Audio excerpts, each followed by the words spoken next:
সুদ নামক ভয়াবহ যে একটা ব্যাধি আছে, ক্যান্সার নামক যে একটা বেমার আছে, আল্লাহ এই বেমার থেকে আমাদের সকলকে আপনি মুক্ত করুন। আমরা প্রত্যেকেই মনে মনে ইনশাআল্লাহ এইরকমভাবে দোয়া করব। খবরদার কেউ আবার রাগ করবেন না, গুসা হবেন না, না ঠিক আছে না ভাই? তাহলে আপনারা কি আমাকে অনুমতি দিচ্ছেন? কোরআন হাদিসের সঠিক যে বাণীটা আপনাদের সামনে একটু আলোচনা করতে চাই। ওমা তৌফিকি ইল্লা বিল্লাহ। সম্মানিত উপস্থিতি, আমি আগেই বলেছি ধারাবাহিকভাবে আলোচনা করা যাবে না, সংক্ষিপ্তভাবে আলোচনা হবে, বিস্তারিতভাবে আলোচনা করার সুযোগ নাই। তাহলে এখন আসুন, সুদ কি? সুদ এটা তো আমরা সবাই জানি, জানি কি জানি না? সুদ এটা বাংলা ব্যবহৃত হয়, আবার উর্দুতেও ব্যবহৃত হয়, আর আরবিতে ব্যবহৃত হয় রিবা। আরবিতে কি ব্যবহৃত হয়? রিবা। এখন এই যে রিবা কাকে বলে? সুদ এর অর্থ হলো, আমরা সবাই বুঝি এটা বেশি। বেশি কি বেশি না, এটা খুব লাভবান হওয়া যায়। এই জন্য সুদের অর্থই হলো বৃদ্ধি, বেশি, অতিরিক্ত। এখন ইস্তেলাহি মানা কি, তার পারিভাষিক অর্থ কি? যে করো যে অতিরিক্ত মুনাফা টেনে আনে। কুল্লু করদিন জুররু নাফআন ফাহুয়া রিবা। অতিরিক্ত মুনাফা যেটা টেনে আনে, এটার নামই হলো রিবা। মূলধন ঠিক আছে, সময়ের ব্যবধান, ধার্যকৃত মূলধন ছাড়া অতিরিক্ত যেটা আসে, লভ্যাংশ যেটা আছে, এটার নাম হলো রিবা। এখন ভাইরা আমার, এই রিবা প্রথমত দুই প্রকার। রিবা কয় প্রকার? রিবা হলো দুই প্রকার। একটা হলো রিবায়ে নাসিয়া, আর একটা হলো রিবায়ে ফদল। রিবায়ে নাসিয়া যেটা, এটা হলো মেয়াদ চুক্তি, দীর্ঘ মেয়াদ চুক্তি। যে রিবা হয় আদান প্রদান যেটা করা হয়। আর রিবায়ে ফদল এটা ইয়াদান বয়াদিন, হাতে হাতে, সামনাসামনি এক জাতীয় জিনিসের মধ্যে কম বেশি করা, এটার নাম হলো রিবায়ে ফদল। রিবায়ে নাসিয়া এটা কোরআন দ্বারা নিষিদ্ধ, এই জন্যই এটার নাম দিয়েছেন রিবাউল কোরআন। আর রিবায়ে ফদল এটা হাদিস দ্বারা সাবিত, তার নিষিদ্ধ, এটা হাদিস দ্বারা সাবিত আছে। ভাইরা আমার, সুদ যে নিষিদ্ধ, পবিত্র কোরআনুল কারিমে প্রায় 7টা আয়াত আছে, 7টি আয়াত আছে। আল্লাহ রাব্বুল আলামিন এই আয়াতগুলির মধ্যে নিষিদ্ধ করেছেন যে রিবা এটা হারাম। ভাইরা আমার, এখন আসুন, সুদ খেয়ে খায়, সুদ খাইলে তার অবস্থা কি হয়? আল্লাহ রাব্বুল আলামিন এক আয়াতের মধ্যে বলেন, ইয়া আইয়ুহাল্লাযীনা আমানুত্তাকুল্লাহ ওয়াযারু মা বাকিয়া মিনার রিবা ইন কুনতুম মুমিনিন। আল্লাহ বলেন, হে ঈমানদারেরা, আল্লাহকে ভয় করো। কাকে বলেছেন? আল্লাহকে ভয় করো। ওয়াজারু মা বাকিয়া মিনার রিবা, রিবার বয়কায়া যেগুলি আছে, আল্লাহর পক্ষ থেকে বিধান আসার পরে মানুষের কাছে পাওনা যেগুলি টাকা পয়সা আছে, এগুলি তোমরা ছেড়ে দাও। ইন কুনতুম মুমিনিন, যদি তুমি মুমিন হও। কি হও? একটু আওয়াজ দিয়া বলেন। তাহলে ভাইয়েরা, বোঝা গেল সুদ খাওয়া এটা কোনো মুমিনের বৈশিষ্ট্য হতে পারে না। অন্য আয়াতের মধ্যে আল্লাহ বলেন, ইয়া আইয়ুহাল্লাযীনা আমানু লা তাকুলুর রিবা আযআফাম মুযাআফান ওয়াত্তাকুল্লাহ। হে ঈমানদারেরা, সুদ খেও না চক্রবৃদ্ধি হারে। কি হারে? চক্রবৃদ্ধি হারে। চক্রবৃদ্ধি বলতে, আপনি একজনকে 1000 টাকা দিছেন, এখন উনি 1 মাস পরে 1000-এর সঙ্গে আরো 200 দিবে, কিন্তু ওনার কাছে নাই। তখন কি বলা হয়? ঠিক আছে, আগামী মাসও 1000-এর সঙ্গে আরো 400 দিবা। কয়শো? এখন এর পরের মাসেও দিতে পারলো না, এখন কয় এর আগামী মাসেও আরও 200, 1000-এর সঙ্গে এখন কয়শো হইল? 600 হয়ে গেছে। এরপরেও দিতে পারে না, কয় এর পরের মাসও 1000-এর সঙ্গে 800, বেটা দিতে পারে না। এরপরে কয় 1000-এর সঙ্গে 1000। নাউজুবিল্লাহ বলেন না? এটা হলো চক্রবৃদ্ধি হারে সুদ খাওয়া। আল্লাহ বলেন এগুলি তোমরা ছেড়ে দাও যদি তোমাদের ভিতরে আল্লাহর ভয় থাকে। জোরে বলেন কি থাকে? আল্লাহর ভয় থাকে। আমার ভাইরা, এবার আসুন আমার তিলাওয়াতকৃত আয়াতের মধ্যে আল্লাহ কি বলতেছেন। আল্লাহ বলেন আল্লাযীনা ইয়াকুলুনার রিবা লা ইয়াকুমুনা ইল্লা কামা ইয়াকুমুল্লাযী ইয়াতাখাব্বাতুহুশ শাইতানু মিনাল মাস যালিকা বিআন্নাহুম ক্বালু ইন্নামাল বাইউ মিথলুর রিবা। আল্লাহ বলেন ইয়া আইয়ুহাল্লাযীনা আমানু, হে ঈমানদারেরা, লা তাকুলুর রিবা, রিবা সুদ খেও না। এক আয়াতের মধ্যে বলেন, আর এই আয়াতের মধ্যে বলেন যারা সুদ খাইবে তাদের অবস্থা কি। আল্লাহ বলেন আল্লাযীনা ইয়াকুলুনার রিবা, যারা সুদ খায়, যারা সুদ খাবে। একটা কথা আগে পরিষ্কার করি, যদিও এখানে বলা হয়েছে সুদ যারা খায়, যারা খাবে, কিন্তু সুদ খাওয়া, যে ব্যক্তি সুদে টাকা দিবে, যে নিবে, যারা সাক্ষী, যারা কাতিব আছে না, অনেক সময় যে লিখার জন্য আমরা দু একজনকে আনি, সাক্ষর জন্য আনি কে আনি না। আল্লাহর নবী বিশ্ব নবী বলেন গুনাহের ক্ষেত্রে সবাই সমান। নাউজুবিল্লাহ বলেন। এই জন্যই ভাইয়ের আমার, আমরা যারা সুদ খাই না, খবরদার খবরদার সাক্ষী হবেন না, আর কলম নেয়া লিখিতভাবে তাদের সঙ্গে শরিক হবেন না। হাসরের কঠিন ময়দানে যে দুইজনের ফায়দা হবে, দুনিয়াতে যাদের কিছু ফায়দা দেখা যায়, তারা কিছু একজনের টাকা নিয়ে বিভিন্ন কাজ করে, বিভিন্ন হাজত সারে, তার জরুরত সারে, আরেকজনের টাকা দিয়ে কিছু লাভবান হয়। কিন্তু আর আপনারা যারা সাক্ষী আছেন, কাতিব আছেন, আপনাদের তো কোনো ফায়দা নাই।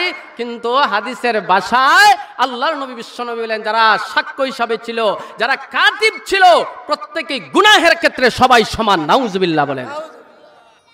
আল্লাহ বলেন যারা সুদ খায় লা ইয়াকুমুনা ইল্লা কামা ইয়াকুমুল্লাযী ইয়াতাখাব্বাতুশ শাইতানু মিনাল মাস।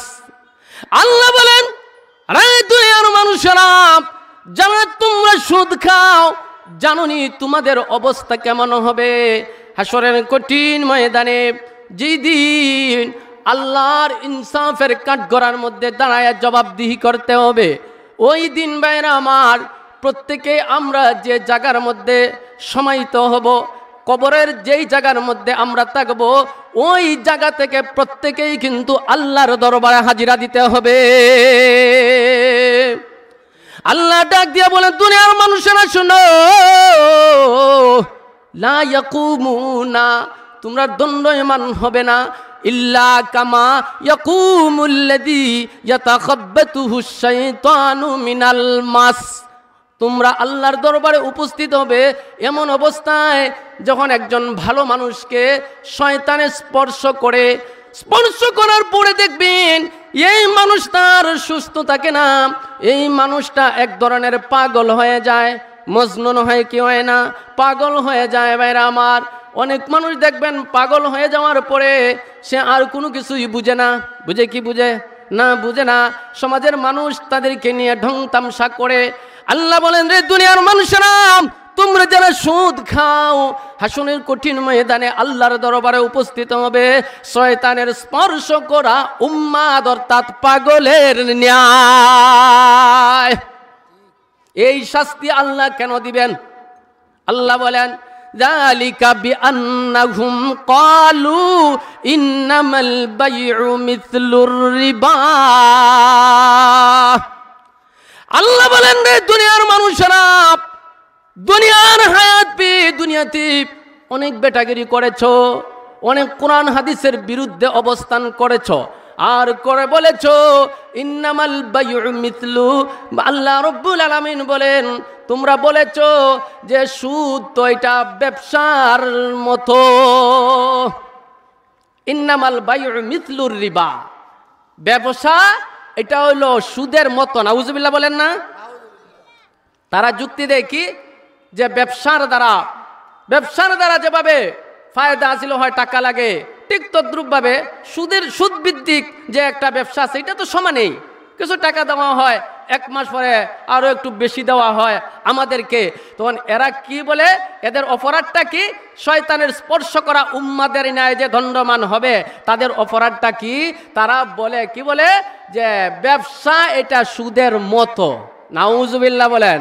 আল্লাহ বলেন যে না, তোমরা যদিও বলতেছ যে ব্যবসা এটা সুদের মতো, আমি আল্লাহ বলে দিলাম না, ইন্নামাল বাইউ মিথলুর রিবা। আল্লাহ বলেন ওয়া আহাল্লাল্লাহুল বাই'a ওয়া হাররামার রিবা। আল্লাহ বলেন পৃথিবীর মানুষেরা রে, যদিও তোমরা বলতেছো ব্যবসা সুদের মতো, না না, ব্যবসা কখনো সুদের মতো হতে পারে না। আমি আল্লাহ বলে দিলাম ওয়া আহাল্লাল্লাহুল বাই'a ওয়া হাররামার রিবা। আমি আল্লাহ ব্যবসাকে হালাল করেছি এবং সুদকে আমি আল্লাহ হারাম ঘোষণা করেছি। জোরে বলেন কথা ঠিক কিনা? আল্লাহ বলেন আর যাদের ব্যাপারে যেহেতু সুদ এটা হলো হারাম, এই যে হারাম যে সুদ, এই নসিহত, এই ওয়াজ যাদের মধ্যে এসেছে, আর এরপরেও তোমরা সুদ খাওয়া থেকে তোমরা যারা বিরত হও নাই, শুনে রাখো, ফামান জাআহু মাউইযাতুম মির রাব্বিহি ফান্তাহা ফালাহু মা সালাফ। আল্লাহ ডাক দিয়ে বলেন দুনিয়ার মানুষেরা রে, আমি আল্লাহ যে বলেছি সুদ হলো হারাম, এই ওয়াজ আসার পরে তোমরা যারা সুদ খাওয়া ছেড়ে দিয়েছো, ফালাহু মা সালাফ, এর আগে তোমাদের অর্জিত যে সম্পদ আছে, এই সম্পদ এটা আমি আল্লাহ তোমাদেরকে দিয়া দিলাম। ফালাহু মা সালাফ, এটা তোমাদের, যেটা ওয়াজ নসিহত হওয়ার আগে যেটা অর্জন করেছো এটা তোমাদের। ওয়া আমরুহু ইলাল্লাহ। আল্লাহ বলেন রে দুনিয়ার মানুষেরা, আমি আল্লাহ যে তোমাদেরকে সুদের ব্যাপারে নিষিদ্ধ ঘোষণা করলাম, এই নিষিদ্ধ ঘোষণা তোমরা শোনার পরে তোমরা কে কিভাবে তওবা করেছো? কোন তওবা? এক তওবা আছে খালিস তওবা, প্রভু গো বুঝি নাই সুদ খেয়ে ফেলেছি, আল্লাহ মেহেরবানি করে মাফ করে দিন, আল্লাহ আর জীবনে এই সমস্ত লেনদেন করব না। এই যে একটা বান্দার তওবা, এই তওবাটা যদি খালিস নিয়ত হয়ে থাকে, আল্লাহ বলেন বান্দারে আমি আল্লাহ তোমার জন্য মাফির ব্যবস্থা করে রেখেছি। আরো একটু জোরে বলেন সুবহানাল্লাহ। আর আল্লাহ এরপরে বলতেছেন ওয়ামান আদা ফাউলাইকা আসহাবুন নার হুম ফিহা খালিদুন। আল্লাহ বলেন দুনিয়ার মানুষেরা রে, আমি আল্লাহ যে তোমাদেরকে নিষিদ্ধ ঘোষণা করলাম, নিষিদ্ধ ঘোষণার সঙ্গে সঙ্গে যদি তুমি খালিস নিয়তে তওবা করো, তাহলে আমি আল্লাহ তোমাদেরকে মাফ করে দিব। কিন্তু আমি আল্লাহ তোমাদেরকে নিষেধ ঘোষণা করলাম, হারাম ঘোষণা করলাম সুদ। এরপরেও তোমরা যারা সুদ খাইবে, তাহলে শুনে রাখো ফাউলাইকা আসহাবুন নার, তোমরা জাহান্নামী বাসী হয়ে যাবে। নাউজুবিল্লাহ বলেন। আল্লাহর আদেশ আসার পরেও যারা খালিসভাবে তওবা করবে, এই নসিহত আসার আগে যেটা হয়ে গেছে, আল্লাহ বলেন এটা হলো তোমার। আল্লাহু আকবার বলেন না। এরপরেও নসিহত আসার পরেও তোমরা যারা খাবে, তাহলে শুনে রাখো তোমাদের জন্য আমি আল্লাহ জাহান্নাম তৈয়ার করে রেখেছি। নাউজুবিল্লাহ। ভাইরা আমার, এখন এটা আমরা কোরআনে কারিমের তরজমাটা শুনলাম। এখন আসুন সুদকুর এই সুদকুরদের দুনিয়া এবং আখিরাতের মধ্যে কি ভয়াবহ আছে, আল্লাহর নবী বিশ্বনবী হাদিসের মধ্যে কি বলেছেন শোনার দরকার আছে না নাই? আমার ভাইরা, আজকে আমাদের সমাজের মধ্যে একদল মানুষ সুদের মধ্যে এমন ভাবে তারা ডুবে গেছে, রাতারাতি তারা দেখা যাচ্ছে অট্টালিকার মালিক হয়ে যাচ্ছে। জুড়ে বলেন কথা ঠিক কিনা? আরেক দল মানুষ, নিরহ মানুষ, গরিব মানুষ, তারা তাদের শরীরের রক্ত বিক্রি করে এই সুদ মুক্ত মুনাফা নামক যে অবৈধ টাকা আছে, এই অবৈধ টাকা তাদেরকে দিচ্ছে। জুড়ে বলেন কথা ঠিক কিনা?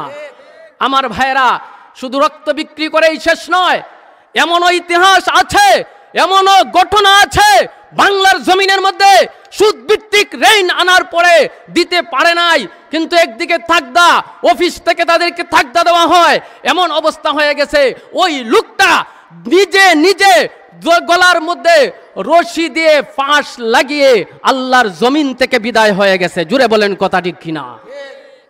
এরকম ঘটনা নাই কি নাই? আর একটু আওয়াজ দিয়া বলেন। আমার ভাইরা, এই বাংলার জমিনে দুইটা সম্প্রদায় আছে যাদের দ্বারা ইসলাম এবং মুমিন মুসলমানদের বেশি ক্ষতি হচ্ছে। জুড়ে বলেন কথা ঠিক কিনা? একটা সম্প্রদায় হলো আমাদের বাংলাদেশের মধ্যে কিছু ব্যাংক আছে, দেখবেন কিছু ব্যাংক আছে, এই ব্যাংকগুলি সেবার নামে মানুষদেরকে ধোঁকা দিচ্ছে। জুড়ে বলেন কথা ঠিক কিনা? এর মধ্যে একটা হলো ব্যাংক নামক, একটা হলো একটা সংস্থা হলো এনজিও। আছে কি আছে না? এনজিও সংস্থা আছে না? এনজিও বলেন, আশা বলেন, আরো যেগুলি আছে দেখবেন ভাইরা আমার, আপনাকে যদি 5,000 টাকা দেয় তাহলে 10,000 টাকা আনলে তখন বলবে যে আপনি প্রত্যেক মাসও 2,000 করে দিতে হবে। তাহলে ভাই 5 মাসে যদি 2,000 করে দেন তাহলে কয় হাজার হলো? 10,000 হয়ে গেছে। এখন তারা বলে যে অতিরিক্ত আরো 2টা কিস্তি দিতে হবে। নাউজুবিল্লাহ বলেন। শুধু তাই নয় ভাইরা আমার, এই এনজিও সম্প্রদায় দেখবেন আজকে আমাদের সমাজের মধ্যে যুবকদেরকে চাকরি দেয় না, চাকরি দেয় মুসলমান সুন্দরী মহিলাদেরকে। জুড়ে বলেন কথা ঠিক কিনা? এতেই বোঝা গেল, যদিও দেখতে দেখা যায় তারা সেবার নামে, আজকে সহযোগিতার নামে সেবা দিচ্ছে, আসলে কিন্তু তাদের মূল মিশন হচ্ছে মুসলমানদের ঈমানকে কিভাবে ধ্বংস করা যায়। জুড়ে বলেন কথা ঠিক কিনা? আর না হয় বাংলার জমিনে হাজার হাজার লক্ষ লক্ষ শিক্ষিত যুবকরা বেকার, এই সমস্ত যুবকদেরকে ওরা চাকরি দেয় না, চাকরি দেয় সুন্দরী মহিলাদেরকে। জুড়ে বলেন কথা ঠিক কিনা? এতেই বোঝা গেল তাদের মতলব ভালো নয়। জুড়ে বলেন কথা ঠিক কিনা? আমার ভাইয়েরা, আরেকটা সম্প্রদায় আছে যারা হলো কাদিয়ানি সম্প্রদায়। জুড়ে বলেন কথা ঠিক কিনা? এইদিকে ভাইয়েরা আমার, এরা মানুষকে বুঝায় আমরা সেবা দিচ্ছি, ওরা কি বুঝায়? আমরা সেবা দিচ্ছি। আর কাদিয়ানি সম্প্রদায় এরা তাদের নাম দেয়, সাইনবোর্ডের মাঝে নাম দেয় যে আমরা, তাদের নাম, দলের নাম হলো আহমদিয়া মুসলিম জামাত। নাউজুবিল্লাহ, একটু জুড়ে বলেন। আমার ভাইরা, এরা আহমদিয়া মুসলিম জামাত নাম দেয়, অথচ আপনার আমার নবী বিশ্বনবী মুহাম্মদুর রাসূলুল্লাহ সাল্লাল্লাহু আলাইহি ওয়াসাল্লামকে শেষ নবী মানে না। নাউজুবিল্লাহ বলেন। অথচ আল্লাহ বলেন, ওগো নবীজি আপনি বলেন শেষ নবী, আপনার পরে আর কোনো নবী নাই। আর নবীও বলেন আনা খাতামুন নাবিয়্যিন লা নাবিয়্যা বাদি, আমি হলাম শেষ নবী, আমার পরে আর কোনো নবী নাই। অথচ ভাইরা আমার, এই সমস্ত বেঈমান কাফের এবং ইহুদিদের দালালেরা ওরা নাম দেয় আহমদিয়া মুসলিম জামাত। আর সরল মনা মুসলমান যারা আছে ওনারা তো আর এইভাবে বুঝতে পারে না, তারা মনে করে যে আহমদিয়া মুসলিম জামাত, মুসলিম যেহেতু নাম আছে, মাশাআল্লাহ তাদের দলে গেলে তো মোটা অঙ্কের টাকা পাওয়া যায়। জুড়ে বলেন কথা ঠিক কিনা? আমার ভাইরা, এই সঠিক বাণীগুলি আজকে সমাজের মধ্যে উলামায়ে কেরাম পৌঁছায় দিতেছেন বলিয়াই আজকে আমাদের সমাজের মধ্যে কিছু নাস্তিক আছে, ওই সমস্ত নাস্তিকরা বিভিন্ন মাহফিলের মধ্যে গিয়া সরাসরি বক্তাদের উপর আক্রমণ চালাচ্ছে। জুড়ে বলেন কথা ঠিক কিনা? আল্লাহু আকবার। ইসলামের শত্রুরা হুঁশিয়ার সাবধান, হুঁশিয়ার সাবধান, ইসলামের শত্রুরা। নারায়ে তাকবীর। আল্লাহু আকবার। আমার ভাইরা, আমরা বলতে বলতে চাই, উলামায়ে কেরামকে আপনারা কেন মহব্বত করেন? কোনো ব্যক্তি আলিমকে আপনারা মহব্বত করেন না, এটা আমরা জানি। যার ভিতরে কোরআন এবং হাদিস আছে এবং সেই অনুযায়ী কথা বলেন এবং জীবনকে গঠন করেন, তাদের সঙ্গে আমরা আছি। জুড়ে বলেন কথা ঠিক কিনা? আজকে আমার ভাইয়েরা, আজকে দেখা যাচ্ছে আমাদের বর্তমান সময়ের এমন অবস্থা হয়ে গেছে, আজকে নাচ গান বাজনার আয়োজন করলে কোনো পারমিশন লাগে না, থানা থেকে আইনের কাছ থেকে কোনো পারমিশন নেওয়া লাগে না, কোরআন হাদিসের মাহফিল হলেই পারমিশন নেওয়া লাগে। জুড়ে বলেন কথা ঠিক কিনা? এতেই বোঝা যায় যে তোমরা কি চাও। জোরে বলেন কথা ঠিক কিনা? আমার ভাইয়েরা, আজকে আপনারা অবশ্যই জানেন, দেখবেন কিছুদিন আগের ঘটনা, মুফতি আমিনী রহমতুল্লাহ আলাইহির সুযোগ্য জামাতা, উনি একটা রিক্সা দিয়ে যাচ্ছিলেন মাদ্রাসার মধ্যে, এক সন্ত্রাস পিছন দিয়ে এমন ভাবে আক্রমণ করেছে, একবার পিছনের যে হাড্ডি, এই হাড্ডিগুলো দেখা যাচ্ছে। নাউজুবিল্লাহ বলেন, আর একটু জোরে বলেন নাউজুবিল্লাহ। একটাই অপরাধ, কারণ আমরা তো তাদের আসল মূল যে রহস্য আছে এটা প্রকাশ করে দেই। জোরে বলেন কথা ঠিক কিনা? আমরাও বলে দিতে চাই, এই দেহের মধ্যে যত সময় প্রাণ থাকবে, এই দেহের মধ্যে যত সময় রক্ত থাকবে, আমরা কিয়ামতের আগ পর্যন্ত কোরআন হাদিসের পক্ষে কথা বলেই যাব, কথা বলেই যাব। জোরে বলেন কথা ঠিক কিনা? আল্লাহু আকবার। ইসলাম ইসলাম জিন্দাবাদ জিন্দাবাদ। কোরআন সুন্নাহর আলো, ঘরে ঘরে জালো, ঘরে ঘরে চলো, কোরআন সুন্নাহর আলো। নারায়ে তাকবীর। আল্লাহু আকবার। আমার ভাইরা, কিছুদিনের আগের ঘটনা, এক হুজুর ওয়াজ করতেছেন মাহফিলের মধ্যে, কোরআন হাদিসের সঠিক বাণী জাতিকে বুঝাচ্ছেন, কিন্তু হঠাৎ করে এক সন্ত্রাস নামক এক চেয়ারম্যান, সে সরাসরি হুজুরের সামনে এসে বলতেছে, কয় মাইক বন্ধ করেন, আওয়াজ বন্ধ করেন, কথা বন্ধ করেন, সন্ত্রাস থেকে চেয়ারম্যান হয়েছি। আর একটু জোরে বলেন না নাউজুবিল্লাহ। অতএব আমরা বাংলাদেশ সরকারের কাছে সবিনয় অনুরোধ জানাচ্ছি, আমাদের সরকার বাহাদুর কিন্তু ঠিক আছেন, জুড়ে বলেন কথা ঠিক কিনা? কিন্তু উনার চারপাশে কিছু নাস্তিক এবং ইহুদিদের দালাল আছে, আমাদের প্রধানমন্ত্রীকে ভুল পারমিশন দিচ্ছে। জুড়ে বলেন কথা ঠিক কিনা? ভুল পরামর্শ দিচ্ছে। এজন্যই ভাইরা আমার, সে বলে কয় সন্ত্রাস থেকে চেয়ারম্যান হয়ে এসেছি। নাউজুবিল্লাহ বলেন। অতএব আমরা সরকার বাহাদুরের কাছে আবদার জানাচ্ছি যে আপনারা তো কিছুদিন পর পরই বলেন মাদ্রাসা নাকি জঙ্গিবাদ সৃষ্টি করা হয়, এখন এগুলি প্রকাশ হয়ে যাচ্ছে। আজ পর্যন্ত কোনো মাদ্রাসা মসজিদের ইমাম অথবা মাদ্রাসার শিক্ষক ছাত্র আজ পর্যন্ত জঙ্গি গোষ্ঠীর সঙ্গে আছে কোনো প্রমাণ নাই, আর হবেও না। জুড়ে বলেন কথা ঠিক কিনা? আমার ভাইয়েরা, তো আমি আপনাদের সামনে বলতেছিলাম যে আমরা সঠিক কথা বলেই যাব, সঠিক কথা বলেই যাব, কারো কোনো পরোয়া করব না। আমার ভাইয়েরা, এই সমস্ত যে কাদিয়ানি সম্প্রদায় সরল মনা মুসলমানদেরকে টাকার লোভ দেখিয়ে নাম দিয়েছে আহমদিয়া মুসলিম জামাত, আর এই নাম দিয়া সরল মনা মুসলমানদেরকে তাদের দলে নিয়ে যাচ্ছে।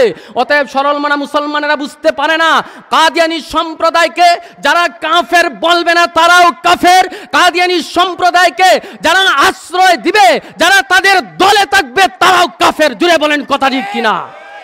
অতএব এই কাদিয়ানি সম্প্রদায়ের বিরুদ্ধে আমাদের হক্কানি উলামায়ে কেরাম আন্দোলন করেই গেছেন। জুড়ে বলেন কথা ঠিক কিনা?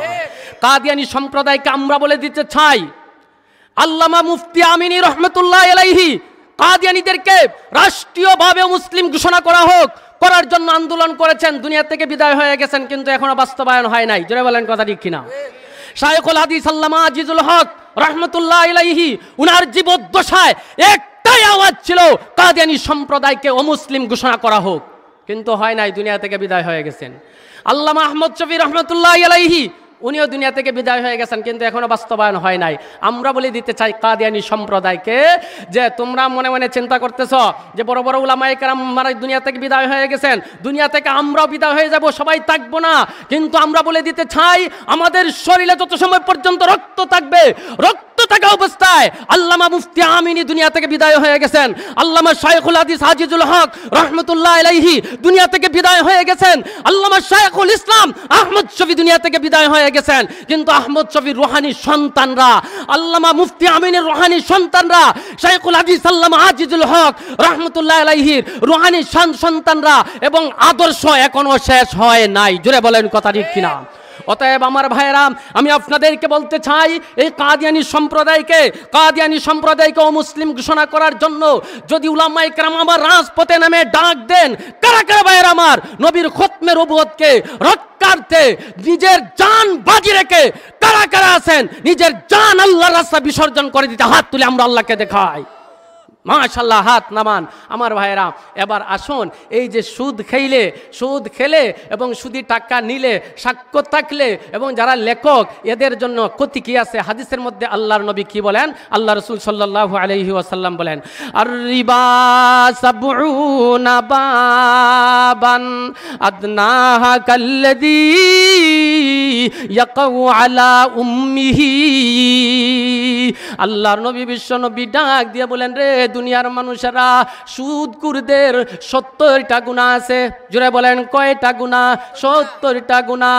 সবচেয়ে নিম্নমানের গুনাহ হলো আপন মার সঙ্গে জিনা ব্যভিচার করা। আর একটু জোরে বলেন নাউজুবিল্লাহ।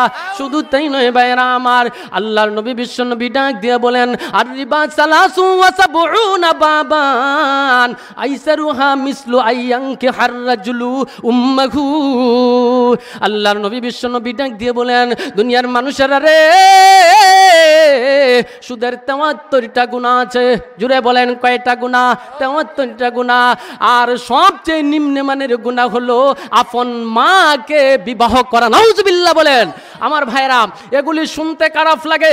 আজকে আমাদের সমাজে আমরা কিছু সংখ্যক মানুষ আছি, আমরা বলি যে হুজুর একবারে এগুলি বলা লাগেনি, এগুলি তো বলার প্রয়োজন নাই। তো আমি বলতে চাই, এগুলি বলার প্রয়োজন নাই, এগুলি যদি আমরা লুকায়া রাখি, বলি না, তাহলে এই যে আমার মুসলমান ভাই সুদ খাচ্ছে, সুদি লেনদেনের মধ্যে অংশগ্রহণ করছে, এই যে গুনাহ থেকে সে মুক্ত হতে পারলো না, এটা কি আমাদের দায়িত্ব কি দায়িত্ব না?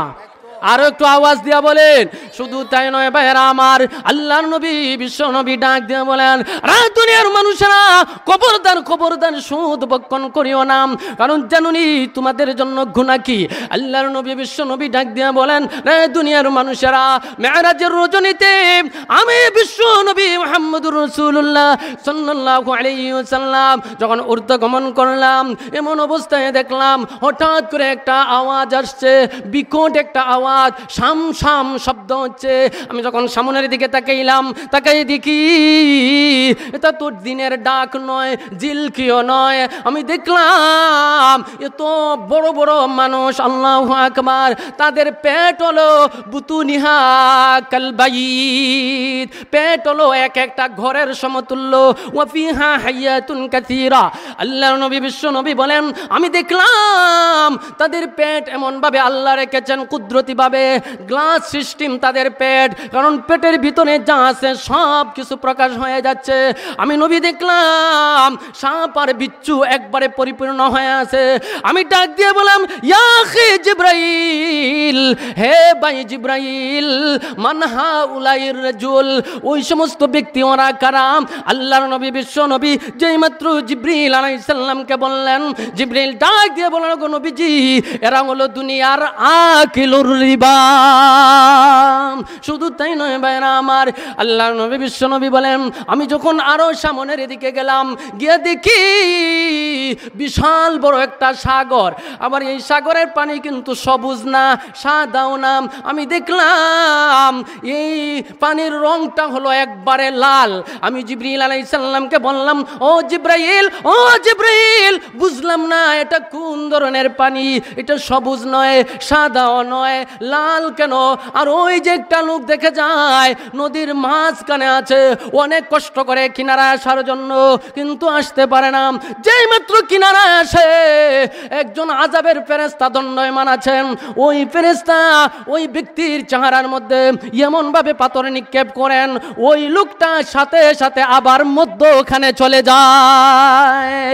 আল্লাহর নবী বিশ্ব নবী ডাক দিয়ে বলেন, আমি জিবরিল আলাইহিস সালামকে বললাম, ও জিবরাইল, এই লোকটাকে? জিবরিল আলাইহিস সালাম বলেন, ওগো নবীজি, এই লোকটা হলো আপনি যে দেখতেছেন এটা সাগর, এটা দুনিয়ার সাগর নয়, কারণ দুনিয়ার সাগরের পানি হলো সাদা, এটা সাদা নয়, এটা হলো লাল। ওগো নবীজি, এটা মূলত পানি নয়, এটা হলো রক্ত। আল্লাহু আকবার বলেন। আর বিশ্বনবী জিবরিল আলাইহিস সালাম বিশ্বনবীকে বলতেছেন, ওগো নবীজি, এই লোকটা হলো আকিলুর রিবা। নাউজুবিল্লাহ বলেন। আমার ভাইরা, এখন আসুন যে এই শাস্তি, এটা হলো পরকালে তার শাস্তি, আর দুনিয়ার মধ্যে তার শাস্তি হলো আল্লাহু আকবার। দেখবেন আমার ভাইরা, দুনিয়ার মধ্যে যে সমস্ত সুদখোর যারা সুদ খায়, ওরা এক ধরনের পাগলের মতো হয়ে যায়। জুড়ে বলেন কথা ঠিক কিনা? এই জন্যই আল্লাহ রাব্বুল আলামিন বলেন, এরা কবর থেকে এমনভাবে উঠবে যেন একটা পাগল, একটা মাথাল। আর সবাই হাসরবাসী সবাই জানতে পারবে, সবাই বলবে, ওই দেখো সুদখোর, দুনিয়াতে সুদি লেনদেন নিয়ে ব্যস্ত ছিল, পাগল পড়া হয়েছিল। আল্লাহ এই পাগলের লক্ষণ নমুনাটা এখন আবার সবাইকে দেখাইতেছেন। আল্লাহু আকবার বলেন। এই জন্যই ভাইরা আমার, কারণ একটা প্রশ্ন জাগে, পাগল হওয়া আর সুদ খাওয়ার মাঝে সামঞ্জস্য কি? জাগে কি জাগে না? আমার ভাইয়েরা, সুদ যারা খায় পাগল হয়ে যায়, রাত দিন 24টা ঘন্টা এমন পাগল হয়, ইবাদত বন্দেগী তার মন চায় না, নামাজ রোজা তার মন চায় না, কে কোন অবস্থায় আছে, লোকটার টাকা আছে না নাই সেইটা দেখে না। তার চৌকের মধ্যে, আমরা যেটা বলি যে চৌকের মধ্যে রক্ত নাই, মা জুড়ে বলেন কথা ঠিক কিনা? পাগল হয়ে যায়। অতীতকালের এক ব্যক্তি সুদি লেনদেন, এমনভাবে সুদি লেনদেন করে পাগল হয়ে গেছে, রাত দিন 24 ঘন্টা সুদি মুআমালা নিয়ে ব্যস্ত। কিন্তু আল্লাহু আকবার, আল্লাহ তাকে পরীক্ষা করবেন, সময় এসেছে। এখন এই লোকটার শরীরের মধ্যে একটা ফুরা হয়েছে। কি হয়েছে? একটা ফুরা। এবং এই ফুরাটা সে নখ দিয়ে এরকমভাবে আঘাত করলো, আঘাত করার সাথে সাথে একটু পানি বের হলো। তার ধারণা এটা তো শেষ হয়ে যাবে, সামান্য একটু ওষুধ খেয়েছে। কিন্তু কিছুদিন পরে দেখা যায় এই ফুরিটা দিন দিন আরও বাড়তেই থাকে। ভালো একজন বিজ্ঞ ডাক্তারের কাছে গেছে, যাওয়ার পরে ডাক্তার বলতেছে যে না, এটা তো সাধারণ পুরি নয়, এই পুরি থেকে যে পানি বের হচ্ছে পচা পানি, অর্থাৎ তোমার শরীরের মধ্যে পচা শুরু হয়ে গেছে। নাউজুবিল্লাহ বলেন। কিন্তু ভাইরা আমার, ওই লোক তো সাধারণ মানুষ, কারণ ভাইরা আমার সুদি লেনদেনের মধ্যে সে এক ধরনের পাগল হয়ে গেছে। এই যে রোগটা তার সাধারণ রোগ নয়, এইটা তার বুঝে আসলো না। এভাবে ভাইরা আমার দিন যায়, এই পুরিটা আরও দিন দিন বাড়তেই থাকে। এমন অবস্থা হয়ে গেছে, একদিন সে আর হাঁটতে পারে না, চলতে পারে না, বিছানার মধ্যে শায়িত অবস্থায় আছে। কিন্তু এরপরেও কিছু সময় পর দেখা যায় ওই বিছনা থেকে সে উঠিয়া বসে এবং আত্মীয় স্বজনকে জিজ্ঞাসা করে, ও আমার আত্মীয় স্বজনেরা, আজকে তো একজন লোক আমার সুদি লেনদেনের লভ্যাংশ দেওয়ার কথা। নাউজুবিল্লাহ বলেন না। যাই হোক ভাইরা আমার, যে পর্যন্ত আলোচনা করলাম এবং শুনলাম, কারণ ব্যবসা সম্পর্কে আলোচনা হলোই না।